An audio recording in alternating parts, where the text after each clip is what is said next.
তুমি আমাকে থাপ্পড় কেন মারলে? আরে আমি তোমাকে মারতে চাইনি, এই দেখো মশাকে মারতে চেয়েছিলাম।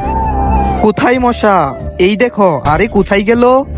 ওই যে পালিয়ে যাচ্ছে। আমাকে এখনই মশা হতে হবে, না হলে আজকে রক্ষা নেই। কে কামড়েছে আমার গার্লফ্রেন্ডকে? আমি কামড়েছি। কি করবি? আমি কিছু করব না, প্লিজ আমার সাথে চলো। আর আমার গার্লফ্রেন্ডকে গিয়ে বলো তুমি ওর মুখে বসেছিলে, জন্যই আমি তোমাকে থাপ্পড় মারতে গিয়ে ওর মুখে থাপ্পড় মারছি। ঠিক আছে, আমি যাবো এক শর্তে। আমাকে এক বাটি রক্ত দিতে হবে। ঠিক আছে, আমি দিব।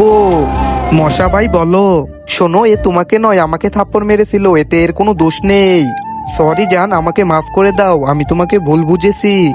ওকে বেবি, আমি তোমার কথা শুনেছি। তাড়াতাড়ি আমাকে রক্ত দাও। ঠিক আছে, তুমি এখানে দাঁড়াও, আমি আসতেছি।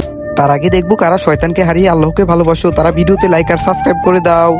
আর যারা শয়তানকে ভালোবাসো তাদের লাইক সাবস্ক্রাইব করার দরকার নাই, কমেন্টে আল্লাহ লিখে যাও। এই নাও তোমার রক্ত। আমনাম নাম নাম নাম। আহ, কি স্বাদ এই রক্তের। এই রক্ত এত মজা, এরকম রক্ত আমি জীবনও খাইনি। এ রক্ত কার? ওই তো আমার বন্ধুর। আর একটু আয় না, তোকে নাচিয়ে দেই। আয় আয়। আরে থু থু থু, আবে সালা তুই এটা কার রক্ত খাইয়ে দিলি?